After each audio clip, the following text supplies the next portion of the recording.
Bonjour, bienvenue à vos 10 minutes juridiques par le cabinet d'avocats Landau Associés pour VK. On va parler de la réforme qui peut-être se profile en matière de responsabilité pénale avec le rapport Vigouroux, mais tout de suite les brefs de la semaine avec en matière d'agents la CAA de Versailles qui nous dit que le reclassement en matière d'inaptitude médicale des agents correspond bien à une obligation de moyens et pas de résultats. En matière de contrat, on en avait parlé, la loi du 24 février 2025 permet la reconstruction à Mayotte sous un certain nombre d'angles, dont un volet commande publique. Bonne nouvelle, sur le site de la DAJ, vous avez une fiche très bien faite, assez complète, sur le volet commande publique de tout ceci. Mauvaise nouvelle, beaucoup de praticiens dont nous constatons que le droit n'est pas si simple au lendemain de cette loi que cela. Et puis, le troisième plan national d'adaptation au changement climatique a été présenté en mars, le 11 mars 2025, avec un assez gros volet, commande publique, voire notamment sur le site de la DE.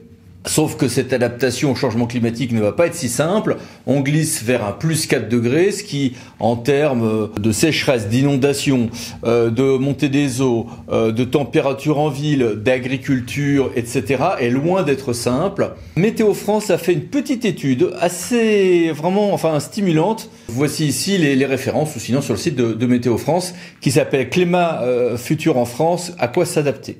C'est à savoir comment s'adapter. L'adaptation passe aussi par la cohabitation entre êtres humains et espèces protégées, mais parfois aussi par espèces protégées entre elles. Et dans le cas des bassins de baignade, faits justement pour ne pas se faire manger par les requins, parce que la baignade est interdite en dehors pour l'essentiel, eh bien on a un problème justement entre du coup les requins, les autres espèces protégées et ces extensions, ces bassins de baignade. TA de la Réunion, ordonnance du 18 mars 2025. Ça se réglera avec des mesures de compensation, mais qui risquent d'être complexes à bâtir. De la même manière que va être complexe la lutte contre le frelon asiatique, parce que certes on a une nouvelle loi, 14 mars 2025, sur ce point, mais avec assez peu de choses réellement opérationnelles, semble-t-il. Un peu plus opérationnel, mais c'est lent, est le développement de la réutilisation, la reuse, sur les eaux grises. On a eu quelques textes, mais très timides, en 2 vagues, sur les eaux grises dans le monde usuel pour d'autres réutilisations. Est venu maintenant un texte spécifique pour l'usage dans les ICPE et les installations nucléaires de base, décret du 14 mars. Alors en matière de gens du voyage maintenant, vous savez qu'il y a plusieurs procédures qui permettent d'expulser des occupations illégales de terrains publics ou privés, avec plusieurs procédures, dont une spécifique pour les gens du voyage, mais on peut utiliser le droit commun aussi, ok. Mais je ne peux utiliser ces procédures, qui de toute manière déjà ont leurs limites vite, de point de vue pratique, que si je suis à jour de mes obligations en matière d'aire d'accueil, stationnement et gens du voyage, oui. Oui, mais que se passe-t-il si je suis à jour de mes obligations en matière d'aire d'accueil, stationnement et gens du voyage, mais que dans ces aires se développe, comme souvent, une sédentarisation, qui est un mouvement contre lequel il est difficile de lutter, qui est peut-être même considéré comme souhaitable par certains, mais qui, dans ce cas, ne permet pas aux vrais gens du voyage encore nomades de les utiliser. Et dans ce cas-là, je perds mon droit à expulser, nous dit la CA de Versailles, toujours elle. Vous savez qu'on a des schémas l'obligation est en vigueur depuis le 1er janvier 2025, des schémas qui s'imposent dès 10 000 habitants, qui sont des schémas pluriannuels de maintien et de développement de l'offre d'accueil du jeune enfant. Oui, mais je les adopte comment, après quelle concertation et avec quel contenu? Réponse à ces questions avec un décret du 20 mars 2025, au JO du 21. Autre changement entré en vigueur en 2025, c'est l'article 182 de la loi de finances pour 2025, adopté donc tardivement comme vous le savez, et qui prévoit des souplesses nouvelles en matière de dotation de solidarité communautaire. Donc beaucoup d'intercommunalités sont en train d'essayer de tâtonner pour savoir comment utiliser ces souplesses nouvelles. À noter une fiche intéressante sur le site de l'Association des maires de France. À ce sujet, je vous ai mis là les références. Et puis les mini-brèves. Que voici. Que voilà. Et que voici encore. Abordons maintenant notre grand dossier. Quelle réforme de la responsabilité pénale au lendemain du rapport Vigouroux? Par le courrier que voici, le Premier ministre d'alors, Gabriel Attal, demandait au président de section honoraire du Conseil d'État, M. Vigouroux, de remettre un rapport sur la responsabilité des élus et des agents publics. Et c'est chose faite, là, ce mois-ci, avec ce rapport qui s'appelle « Sécuriser l'action des autorités publiques dans le respect de la légalité et des principes du droit », avec 36 propositions et 7 pistes de réflexion. Commençons par plusieurs propositions qui déverrouillent la coexistence d'intérêts public-public, ce qu'avait déjà commencé à faire avec efficacité la loi 3DS. Il y a une proposition aussi sur la possibilité pour un représentant de l'État de siéger dans certains organismes. Oui, c'est un peu préventif, mais enfin bon, le feront-ils ? Il y a une réforme envisagée sur de nombreux points de la prise illégale d'intérêt. Soyons clairs, la prise illégale d'intérêt de l'article 432-12 du Code pénal sanctionne parfois des comportements choquants de conflits d'intérêts. Certains exemples, y compris américains, sont là pour nous rappeler que même dans des pays qui étaient très stricts sur les conflits d'intérêts, si on déverrouille trop vite, il peut y avoir des choses choquantes. Mais c'est la première infraction en France, pas parce que les gens s'en mettraient plein les poches au détriment des intérêts publics placés sous leur garde, mais parce que la simple coexistence d'intérêts, même moraux, même ténus, même lointains, suffit à ce qu'il y ait condamnation. Et donc c'est vraiment l'infraction qui de très loin est la plus dangereuse. Et dans ma maintenant longue vie professionnelle, j'ai assisté à de très nombreux cas de prise illégale d'intérêt. Dans l'immense majorité des cas, les gens n'avaient pas conscience de ce qu'ils s'approchaient ne serait-ce qu'un tout petit peu d'une infraction pénale. Et dans la plupart des cas, ils n'avaient évidemment strictement rien gagné, voire même perdu, mais en général, il n'y avait tout simplement aucune interaction entre leurs intérêts publics et privés, mais peu importe, l'infraction est très vite constituée. Donc, une réforme avait été envisagée en 2020, enfin, a été adoptée en 2021, qui était une reformulation d'une partie de l'article 432-12, qui, c'est la Cour de cassation qui nous l'a dit ensuite, ne changeait strictement rien, n'était pas en tout cas, nous disait la Cour de cassation, une loi de nouvelle plus douce. Bon. Et là, le rapport Vigouroux propose toute une série de choses qui déverrouillent les risques de conflit d'intérêt public-public, on peut qu'être d'accord, qui développe des mesures préventives pour que les gens identifient les risques, on ne peut qu'être d'accord, mais qui pour le reste, sur le contenu de la définition même de cette infraction, ne vise qu'à dire il n'y aura de condamnation que s'il y a une vraie atteinte à l'impartialité, indépendance et objectivité. C'est déjà ce qu'avait tenté le Parlement sur les propositions de la HATVP, et c'est ce qui avait été considéré comme ne changeant strictement rien par la Cour de cassation. Donc là, il va falloir changer un tout petit peu de logiciel. Autre infraction qui condamne des vrais crapules, mais aussi des personnes qui objectivement n'ont strictement rien fait, si ce n'est une erreur dans l'application du droit de la commande publique, et une erreur qui n'a favorisé personne, c'est le fameux délit de favoritisme, fort mal nommé, puisqu'encore une fois, il sanctionne des cas où finalement personne n'a été favorisé. Article 432-14. Sur ce point, le rapport s'essaye à une broutimide de réforme ou de propositions de réforme, alors que selon moi, c'est la présomption d'intentionnalité qu'il faut corriger. Il y a une présomption comme quoi on l'a fait exprès, combinée avec le fait que toute erreur, même vénielle en droit de la commande publique, est perçue comme susceptible de commettre l'infraction. C'est la combinaison des deux qui est l'effet détonateur du dysfonctionnement de l'article 432-14, que nul ne remet en question dans son principe même, bien sûr. Ensuite, il y a un prolongement limité mais logique de la loi Fauchon de 2000 pour les cas de mise en cause pénale alors que l'on était en situation d'extrême urgence ou autre. Bon, mais là, on est sur des propositions qui sont en fait dans la continuation de ce qui est devenu la jurisprudence. Et là, on a typiquement, avec la loi Fauchon de 2000, une application raisonnable. C'est-à-dire que nous avions avant des gens condamnés alors que franchement, ils n'avaient fait que le possible et même l'impossible. Aujourd'hui, avec la grille de la loi Fauchon, aujourd'hui codifiée au code pénal, on a objectivement un tri beaucoup plus raisonnable qui se fait entre les personnes qu'il est logique de condamner et les autres. On a un gros volet procédure pénale pour que celle-ci soit plus rapide et efficace, un volet de mesures préventives et informatives que voici, n'hésitez pas à mettre sur pause, que nul n'ira critiquer, on est sur du bon sens. Il y a un intéressant volet sur la protection fonctionnelle, y compris dans certains cas d'articles 432-12 ou 14 du Code pénal, donc favoritisme et prise égale d'intérêt, ce qui est conforme à la présomption d'innocence, mais pas à la position de la Cour de cassation récente. Donc ça, on est sur des choses très logiques.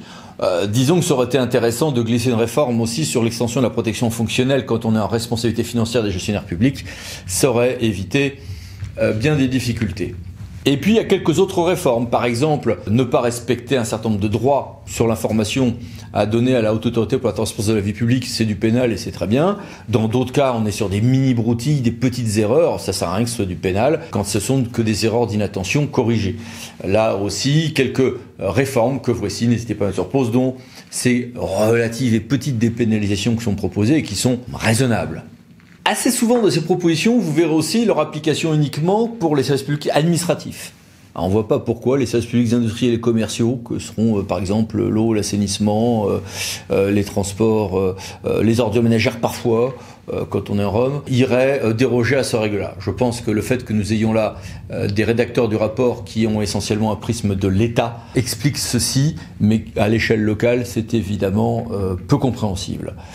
Il y a certaines propositions qui objectivement sont un peu floues ou sur la prise illégale d'intérêt, déjà par avance censuré par la Cour de cassation, donc peut-être pas très raisonnable, mais il n'en demeure pas moins que ce rapport au total reste intéressant, audacieux, et devrait, parce que les choses évoluent, les temps sont peut-être plus mûrs, conduire à une réforme si on nous prête un gouvernement et un parlement dans les mois et années à venir. Ce rapport n'ignore pas que nombre de sanctions pourraient plus utilement passer par le régime de la responsabilité financière des gestionnaires publics devant la Cour des comptes plus que devant le juge pénal. C'est évoqué de manière assez claire dans le rapport, mais comme étant plutôt une possible étape suivante. Ok, cela eût été à mon avis intéressant de l'envisager dès maintenant, mais fort bien. Sur tout ceci, j'ai voulu poser des questions à Luc Brunet pour deux raisons. D'abord parce que l'Observatoire SMAC, dont il est le responsable des risques de la vie territoriale, est la référence sur le suivi de la responsabilité pénale depuis des années. Et d'autre part, responsabilité plus largement et notamment pénale, et d'autre part parce qu'ils ont été auditionnés par cette commission. Donc Luc, merci d'être avec nous, bonjour. Bonjour Eric. L'Observatoire SMAC a été entendu par la mission. Sur quel sujet avez-vous pu particulièrement attirer l'attention des membres de cette commission? Sur deux sujets principaux qui sont le fruit des analyses de l'Observatoire et qui sont partagés également par de nombreux acteurs qui travaillent sur le sujet, notamment de la probité des élus locaux et des fonctionnaires territoriaux.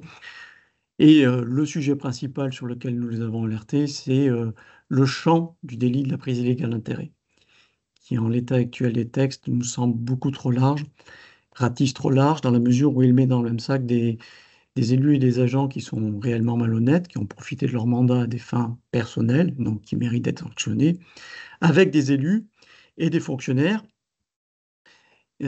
qui n'ont commis aucune malhonnêteté et qui ont même eu pour seul objectif la poursuite de l'intérêt général.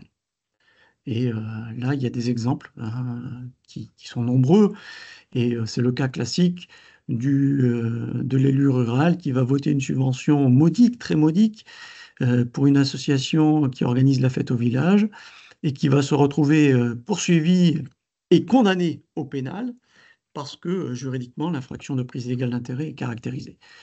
Donc là, il faut bien mettre les choses au clair parce que des fois, il y a un procès qui est fait à ceux qui veulent toucher à l'article 432 du Code pénal, qui veulent une auto-amnistie des élus.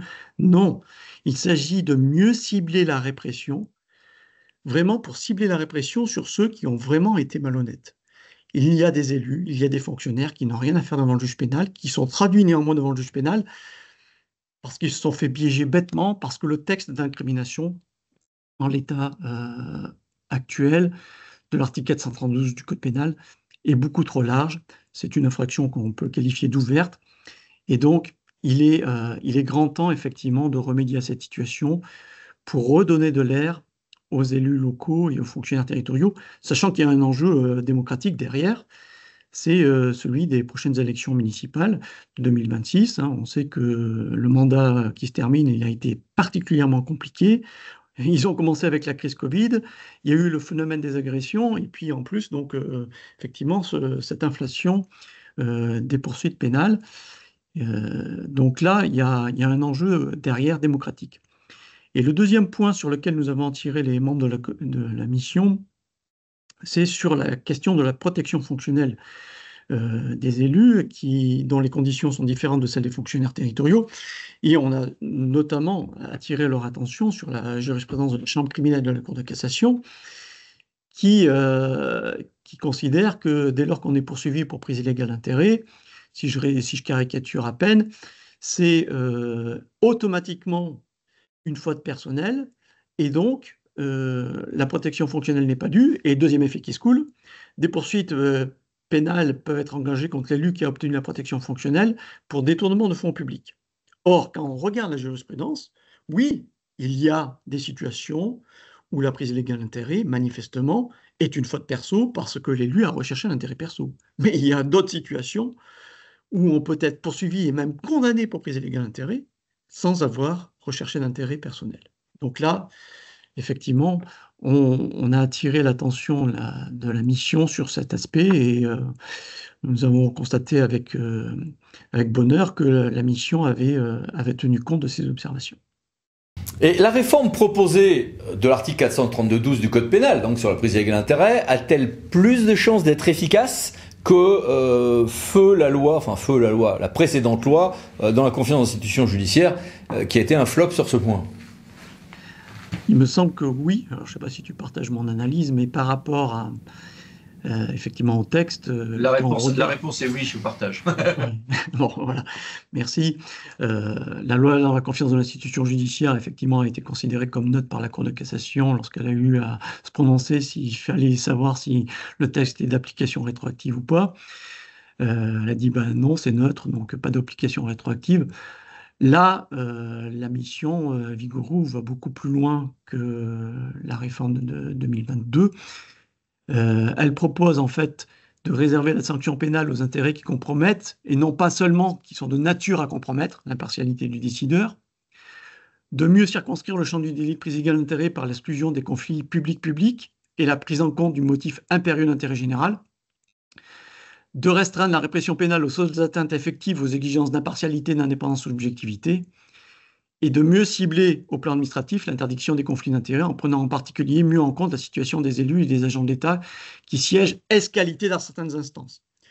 Donc, tout ceci mis bout à bout, si le texte est adopté, effectivement, ça irait dans le sens d'un texte mieux défini et qui irait dans le sens que beaucoup d'élus, de fonctionnaires et d'observateurs plaident, c'est-à-dire celui de mieux cibler la répression pénale sur les élus et les fonctionnaires qui ont vraiment été malhonnêtes.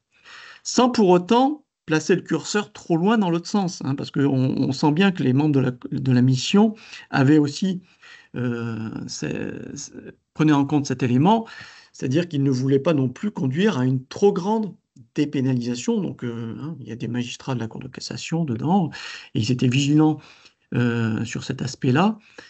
Donc, ce texte, effectivement, serait à mon sens plus efficace. Mais la grosse incertitude, c'est est-ce que politiquement, il est possible de toucher à l'article 432-12 du Code pénal, alors qu'on sait que c'est un texte particulièrement sensible. Voilà. Et la grosse interrogation, elle est plutôt à ce niveau-là. Et quelles sont les grandes tendances que vous constatez? Et est-ce que ces grandes tendances recoupent les priorités de ce rapport? Oui, ben c'est vrai que nous, dans les chiffres de l'Observatoire qui existe depuis 1995, donc on a 30 ans d'observation du contentieux pénal des élus et des fonctionnaires territoriaux, qu'est-ce qu'on constate? C'est tout d'abord que la pénalisation des acteurs de la vie publique n'est pas une vue de l'esprit, ça existe, voilà, et que c'est pas à la baisse, c'est en hausse, hein, par rapport à la mandature. En 2014-2020, on a recensé plus de 2000 élus locaux, toutes infractions confondues, qui ont été poursuivis. Nos prochains chiffres vont être dévoilés au mois de juin. Je peux faire un peu de teasing, mais voilà, ça se confirme pour 2020-2026. Et quelle est l'infraction numéro 1 pour les élus locaux? C'est bien le délit de prise illégale d'intérêt. Alors, encore une fois, il y en a qui sont poursuivis, qui sont condamnés parce qu'ils l'ont bien cherché, mais vous en avez d'autres qui sont poursuivis et qui sont même condamnés alors qu'ils n'ont rien à faire devant le juge pénal parce qu'ils n'ont eu que pour seul objectif la poursuite de l'intérêt général. Donc oui, s'il y a une priorité que le gouvernement doit avoir en tête, puisqu'il a dit qu'il se saisirait de ce rapport, c'est bien celui du champ de l'article 432-12 du Code pénal. Et vraiment, il y a une priorité à avoir sur ce champ-là. Il y a les élections municipales de 2026 qui arrivent. Il faut se saisir de cette opportunité pour clarifier la situation et ne pas décourager les candidats qui veulent s'engager pour l'intérêt général. C'est un enjeu de démocratie locale. La prévention a été négligée ces dernières années, à la notable exception de la loi 3DS, qui sur ce point était une réelle amélioration. Ce rapport, lui, insiste sur cet axe d'évolution. On ne pourra, je suppose, qu'être d'accord. Oui, la prévention, c'est le b.a.-ba de toute action.